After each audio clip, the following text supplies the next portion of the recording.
سب سے پہلے ISPR کو فوری جلد از جلد جو بیان آرمی چیف کا صنعتکاروں کے ساتھ میٹنگ میں باہر نکلا ہے اس کی وضاحت ہونی چاہیے.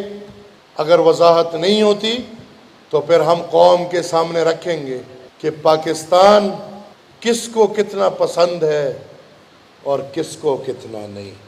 اگر کوئی کہتا ہے کہ سیاسی پارٹیز پاکستان کے ساتھ ایک ورڈ خاص لیا گیا ہے مخلص نہیں، وفادار نہیں، وفادار تو کتے ہوتے ہیں،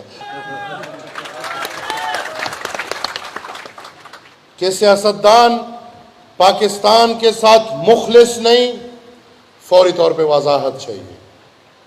ہم 3 دن کا الٹیمیٹم دیتے ہیں، فوری طور پہ وضاحت ہو، ورنہ ہم پھر بتائیں گے کہ پاکستان میں کون کتنا مخلص ہے اور کتنا نہیں ہے. تو وہ پھر ہم جناب پاکستان کی تاریخ کا پہلا پاکستانی آرمی چیف ایوب خان سے شروع کر کے باجوہ تک پھر بتائیں گے کہ پاکستان کے ساتھ ان کا کتنا پیار ہے. ہم تو پھر بھی بے تنخواہ ہیں، جو تنخواہ اور مرات لیتے ہیں ان کا کتنا پیار ہے. ہمیں مجبور نہ کیجئے اس سے پہلے کہ پھر وہ ایک الگ ڈائلاگ شروع ہو جائے. میرے خیال میں ISPR کو فوری طور پہ اس کی وضاحت دے دینی چاہیے.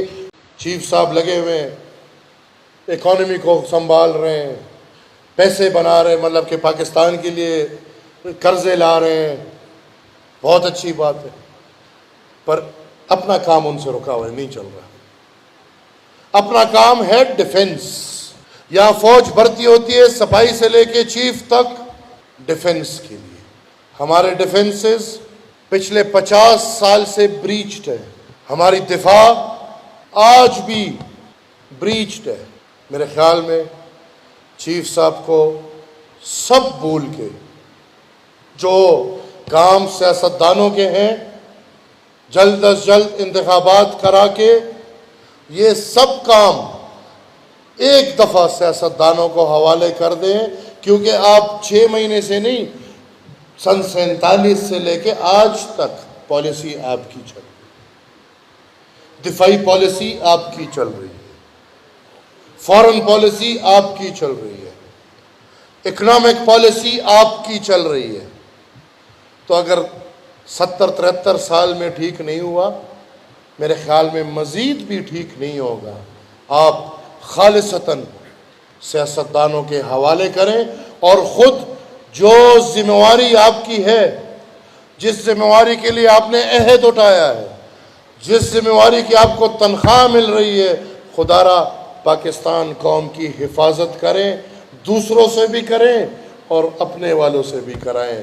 آپ اس قوم کے حفاظت کے ضامن ہیں اور اس حفاظت کو یقینی بنائیں.